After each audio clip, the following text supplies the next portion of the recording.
आप सबका यहाँ बहुत बहुत स्वागत। थोड़ा आज मैं लेट चल रहा हूँ, इसलिए मैं आपसे माफ़ी मांगना चाहता हूँ कि आपको यहाँ थोड़ा रुकना पड़ा।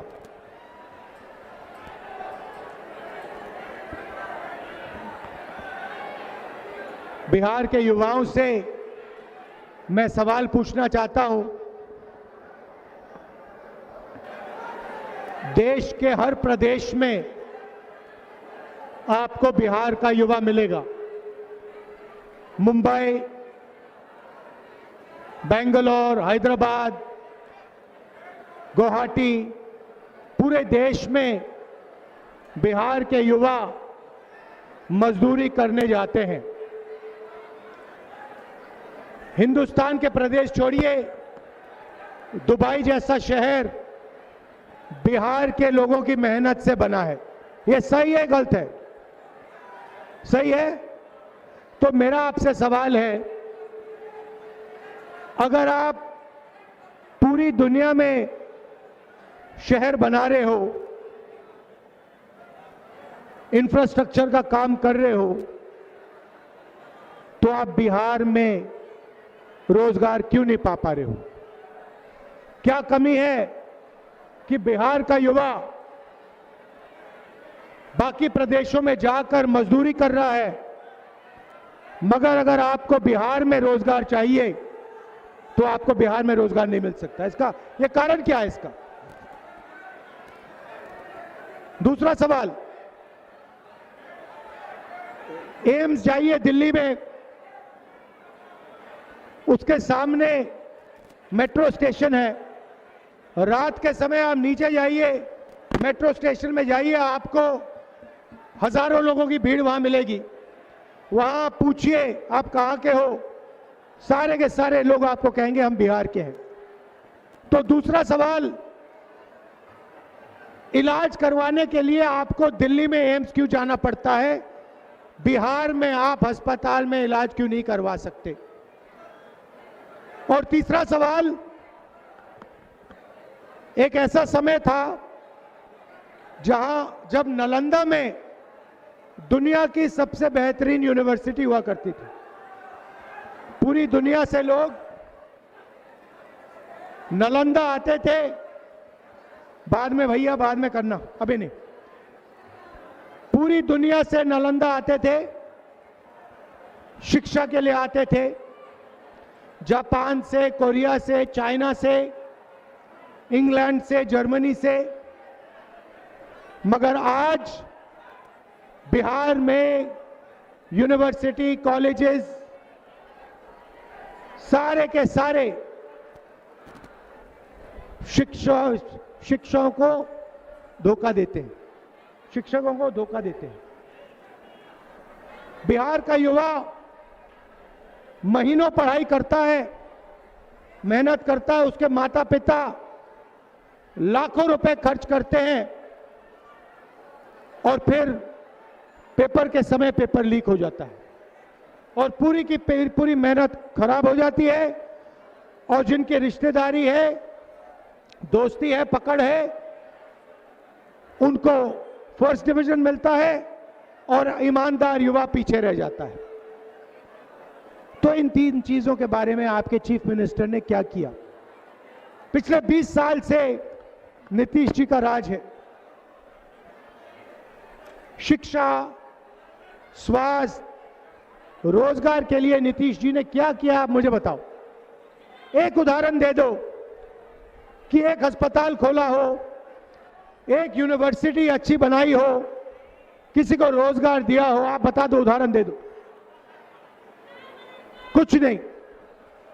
लंबे लंबे भाषण होते हैं, नरेंद्र मोदी जी आते हैं, विकास की बात करते हैं और फिर यमुना के सामने स्पेशल तालाब बनाया जाता है, साफ पानी का तालाब नरेंद्र मोदी जी के लिए बनाया जाता है।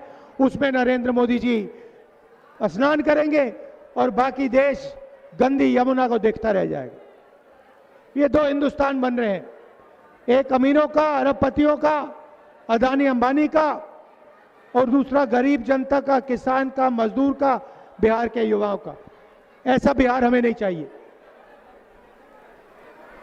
बिहार जैसे पहले सेंटर हुआ करता था शिक्षा का, वैसे ही एक बार फिर शिक्षा का सेंटर बनना चाहिए।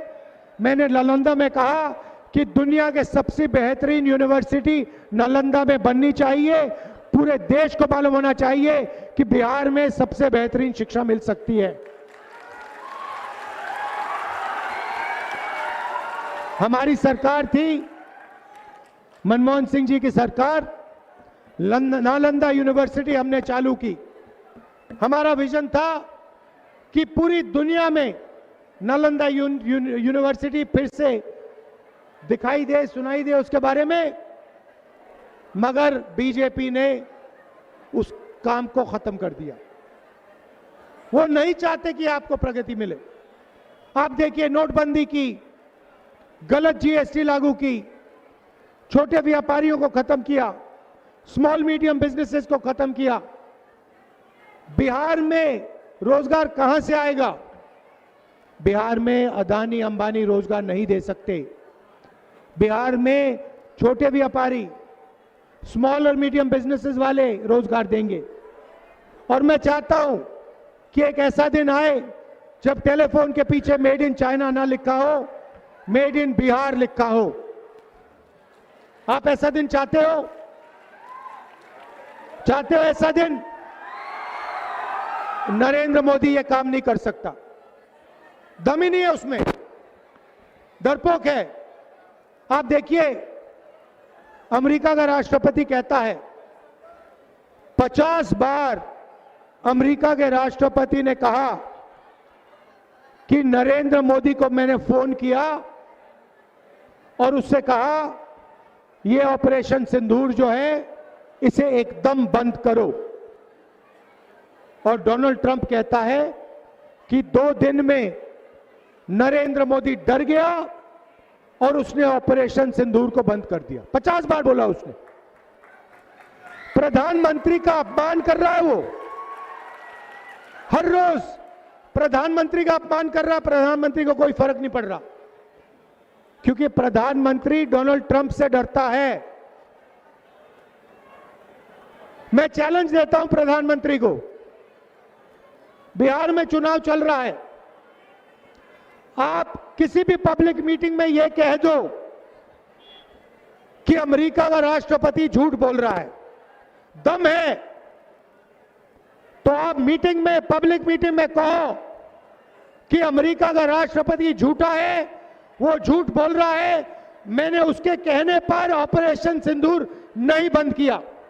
मैं आपको गारंटी कह रहा हूं, प्रधानमंत्री में दम नहीं है, वो ये बात नहीं कर सकता। बिहार की किसी स्टेज में ऐसी बात नहीं कर सकता है, क्योंकि वो डरपोक है। ऐसा डरपोक आदमी बिहार को कभी विकास नहीं दे सकता, बिहार को छोड़ो हिंदुस्तान को कभी प्रगति नहीं दे सकता। और उल्टा ये लोग वोट चोरी करने में लगे हुए हैं। महाराष्ट्र का चुनाव चोरी किया, हरियाणा का चुनाव चोरी किया, और फिर ये बिहार का चुनाव चोरी करने की कोशिश कर रहे थे। इसलिए हमने यहां पे वोटर अधिकार यात्रा शुरू की, पूरे बिहार में हम गए और आपने पूरे दम से अपनी आवाज इनको सुनाई। भाई और बहनों, इनको छोड़ना नहीं है, इनको मौका नहीं देना। ये आखिरी मिनट पे मैं आपको बता रहा हूं, ये आखिरी मिनट पर आपका वोट चोरी करने की कोशिश करेंगे। और बिहार का युवा, आपको पोलिंग बूथ पे खड़ा होना है, लिस्ट देखनी है और चोरी नहीं करने देनी है। क्योंकि अगर आपने चोरी करने दी तो फिर से ये यहां पे नीतीश जी की 20 साल वाली सरकार बनेगी। इसीलिए आपको पूरा दम लगा के वोट चोरी रोकनी है। भाइयों और बहनों, इनका लक्ष्य अदानी और अंबानी को फायदे पहुंचाने का है। इनका लक्ष्य अंबेडकर जी के संविधान को खत्म करने का है। ये आजादी से पहले वाला हिंदुस्तान चाहते हैं, जहां दलितों के पास, पिछड़ों के पास, अति पिछड़ों के पास कोई अधिकार नहीं थे। वैसा हिंदुस्तान ये फिर से चाहते हैं। वो आपका वोट छीनना चाहते हैं, आपका पब्लिक सेक्टर छीनना चाहते हैं, आपकी यूनिवर्सिटीज, कॉलेजेस प्राइवेट लोगों को देना चाहते हैं, अस्पताल प्राइवेटाइज करना चाहते हैं और संविधान को खत्म करना चाहते हैं। क्योंकि ये पुराना जो आजादी से पहले हिंदुस्तान था, राजाओं का हिंदुस्तान, जहां जो भी करना चाहते थे ये लोग कर देते थे, वैसा हिंदुस्तान फिर से चाहते हैं। इसीलिए आपको अंबेडकर जी के संविधान की रक्षा करनी है। मिलकर हम इस संविधान की रक्षा करेंगे और इस संविधान को कोई शक्ति नहीं छू सकती है। मैं आपसे पूछना चाहता हूं, लाखों करोड़ रुपए नरेंद्र मोदी जी ने अदानी अंबानी का कर्जा माफ किया। अमित शाह आते हैं और मीटिंग में कहते हैं कि बिहार में उद्योग लगाने के लिए जमीन नहीं है। तो मैं उनसे पूछना चाहता हूं, प्रधानमंत्री से पूछना चाहता हूं, अगर बिहार में उद्योग लगाने के लिए जमीन नहीं है तो 1 रुपए के लिए आपने अदानी को जमीन क्यों दी? किसान से जमीन छीनकर आप अदानी को देते हो। धारावी में हजारों एकड़ जमीन, मुंबई की महंगी से महंगी जमीन आप अदानी को दे रहे हो। धारावी से आप बिहार के लोगों को हटाकर परे कर रहे हो और फिर आप बिहार में आके कहते हो कि बिहार में जमीन नहीं है उद्योग चालू करने के लिए। बिहार में जमीन की कोई कमी नहीं है। आप उद्योग नहीं चालू करना चाहते हो क्योंकि आप चाहते हो कि अदानी और अंबानी चाइना का माल बिहार में बेचे, चाइना का माल हिंदुस्तान में बेचे, चाइना के लोगों को फायदा हो, अदानी अंबानी को फायदा हो और आपकी पार्टी को फायदा हो जो अदानी अंबानी जैसे लोगों के पैसे से चलती है। ये हो रहा है। भाइयों और बहनों, गठबंधन की सरकार जो होगी, मैं आपको गारंटी कह रहा हूं और गठबंधन का हर नेता आपको गारंटी करके कह रहा है, यह सरकार किसी एक जात की नहीं होगी, किसी एक धर्म की नहीं होगी, हर जात की होगी, हर धर्म की होगी। बिहार के हर नागरिक की सरकार बनेगी। चाहे अति पिछड़ा वर्ग हो, चाहे पिछड़ा वर्ग हो, दलित वर्ग हो, महादलित हो, अल्पसंख्यक हो, गरीब जनरल कास्ट हो, जो भी है उसकी आवाज इस सरकार में सुनाई देगी और बिहार के लिए यह सरकार काम करेगी। यह हम आपको गारंटी दे रहे हैं। तो यह आप मत सोचिए कि यह सबकी सरकार नहीं होगी, यह बिहार के हर नागरिक की सरकार होगी। गारंटी दे रहे हैं हम आपको और इससे बिहार के हर नागरिक का फायदा होगा। हमारी कोशिश होगी कि एक बार फिर हम आपको सरकारी कॉलेजेस, यूनिवर्सिटीज और स्कूल दें और एक बार फिर अच्छे अस्पताल बना के दें और रोजगार पैदा करने की हमारी पूरी कोशिश होगी। आप सब यहां आए, दिल से आपका धन्यवाद करता हूं। नमस्कार, जय हिंद, जय बिहार।